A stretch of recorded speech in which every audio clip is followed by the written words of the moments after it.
Kayo po ba ay lubog sa utang at talaga namang nai-stress ka na, nape-pressure ka na dahil hindi mo malaman kung paano mo babayaran ang lahat ng inyong mga pagkakautang? Aba mga bossing ko, tunay namang talagang nakaka-stress po yan. Dahil yan po ay pinagdaanan ko na mga bossing ko at sa sobrang isip ako ng isip na kung paano ko ito mababayaran dahil gusto ko talaga siyang bayaran, wala talaga akong pambayad mga bossing ko, ay nagkaroon ako ng vertigo sa kakaisip po dyan. Ngayon pa mga bossing ko, mainam na subukan nyo po ito. Pero unang-una, wag mo muna siyang, kung talagang wala ka naman talagang maisip kung paano mo siya babayaran, wag mo muna, ipahinga mo muna isipan mo, wag mo munang isipin ng isipin. Mauwi lang yan sa depression or kaya po maaring magkaroon ka ng vertigo. Yan, ngayon po magkaka-migraine ka pa mga bossing. Ngayon pa mga bossing ko, gawin nyo na muna ito. Proven po ito mga bossing ko. Dahil dito lang ako mga bossing ko sa pampaswerte kumapit. Dahil wala na ako iba pang makakapitan dahil hindi ko alam kung paano ko susolusyonan ang lahat ng aking mga problema. Pero masasabi ko lamang po mga bossing ko, ang lahat ng mga nagiging problema po natin ay patatatagin tayo ng panahon.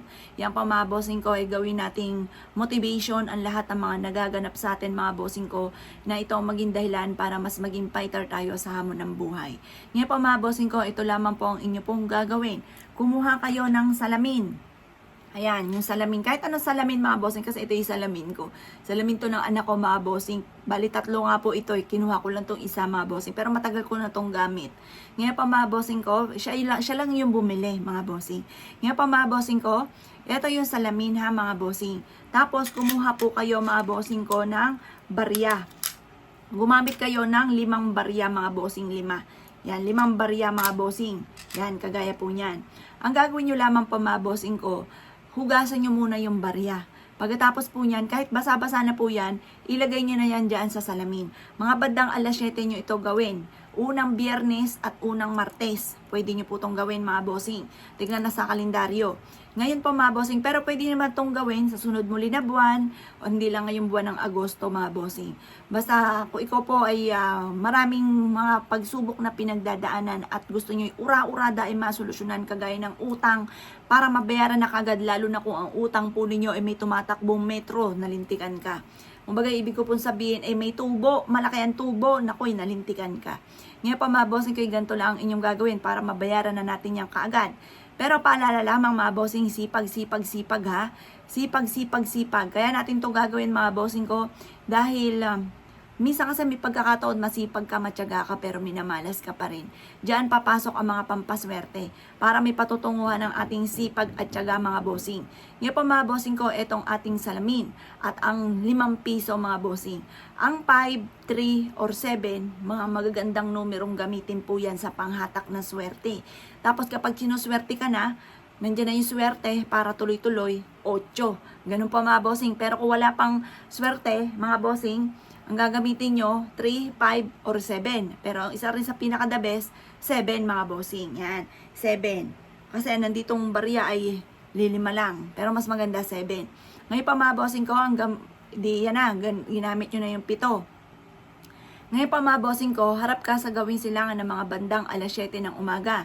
Iwi-wish nyo po sa pamamagitan ng aking sipag at tiyaga at pananalig sa itaas, sa pamamagitan ng pampaswerteng ito, ay makakabayad kaagad ako sa aking mga pagkakautang. Makakamit ko lahat ang aking mga pinapangarap. Magkakaroon ako ng malaking bahay. Siyempre, magwi-wish ka rin naman, lubos-lubusin nyo na. Magkakaroon ako ng malaking bahay.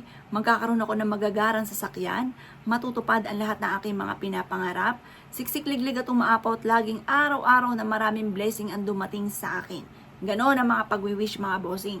Walang gamit na sana, direct to the point. Pwede nyo rin pong i-wish ang lahat ng miyembro ng pamilya. Basta yung nakatira sa loob ng bahay ninyo. Kasi doon nyo siya ilalagay mga bossing ko sa bahay po ninyo. Ngayon pa mga bossing ko, i-wish na po dito. Halimbawa, yung kapatid ninyo or kaya yung, basta yung nakatira sa bahay, yung anak ninyo, naghahanap ng trabaho, i-wish rin po na matanggap na siya sa kanyang trabaho ina-applyan. Mapa-local man po yan or mapa-abroad. Or kaya po, sabihin nyo po, yung mister po ninyo, si Mrs., ay ma-promote or madagdagan pa ang kita. Ganun pa mga bossing. Basta bahala na po kayo kung ano pong gusto nyo pong i-wish po dito mga bossing. Or kaya yung inyong anak na papabarkada, ang mister ninyo malapit sa tukso, marami rin mga bisyo, i-wish rin po dito tumigil na, ma-stop na yung mga ganong sitwasyon. Ngayon pa mga bossing, pagtapos ka na mag-wish, ibilad ito sa sinag ng araw hanggang alas 8 ng umaga. matapos nyo po itong ibilad mga bossing ko, etong salamin na nakaharap sa liwanag ng sinag ng araw sa umaga ng mga bandang alas 7 hanggang alas 8, ibilad nyo po siya at pagkatapos, yung barya mga bossing ko ay pwede nyo ilagay sa wallet or sa bawat sulok ng inyong tahanan at ang salamin ay araw-araw na gagamitin lalo na kung ikaw po ay bagong ligo at yan po mga bossing ko i-wish po ninyo na ikaw po ay suswertihin na araw-araw. Yung po, ganun pa mga bossing ko ang mga diskarte po niyan.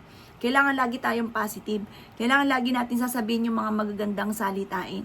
Yung mga pangit na salitain, iwaksin nyo po yan. Yung mga pangit na malas, walang pera, hikahos, krisis na krisis, simot na simot, said na said. Naku mga bossing, malas po yung mga ganong salitain. Kalimutan nyo na po yan mga bossing. Hindi po maganda po ang salitain po yan. Ako po dati ganoon mga bossing. Lagi na lang ako daing ng deeng. At lagi ako nakakalumbabat, buntong hininga, malas po yun. Kahit naman mga bossing ko na, alam ko naman siya dati, kaso nga lang, may mga pagkakataon din tayo na parang hindi mo na naiisip po yun dahil parang sa sobrang dami mong problema, di ba mga bossing yan, napagdaanan ko na po yun eh. Pero kaso lang, lalo lumalala, kaya ang sabi ko nga po sa inyo, yung aking mga sinishare sa inyo ay base sa aking mga karanasan. Lalo lumalala ang sitwasyon. Kaya kung ayaw nyo lumala yung sitwasyon, subukan nyo po yung mga sinasabi ko po sa inyo, gawin nyo po yan. Proven po yan. Kayo mismo ay maa-amaze sa dami ng mga blessing na darating po sa buhay po ninyo. Yung mga tipong hindi nyo inaasahan na darating sa buhay ninyo matapos nyo po itong gawin. Pero syempre, lagi yung tatandaan, kung malaki yung pangarap, malaki rin ang pagkayod ha. Baka gusto sa laki ng pangarap tapos ang kayod ay konti laang. Naku mga bossing ko, konti lang din ang blessing po niyan. Ngayon po, para may patutunguhan naman ang ating pagkayod, pagiging masipag, diyan papasok ang mga pampaswerte. Ngayon po mga bossing ko, kung ikaw ay gagawa ng ganito, basta masabi ko lamang, maging positive ka lang, sa puso't isipan ninyo na makakamit nyo lahat ng inyong mga pinapangarap. Walang imposible. At lagi nyo sasabihin, ako lagi ko salitain sa itaas, mahal Panginoon, pagkalooban nyo po ako na aking mga pinapangarap.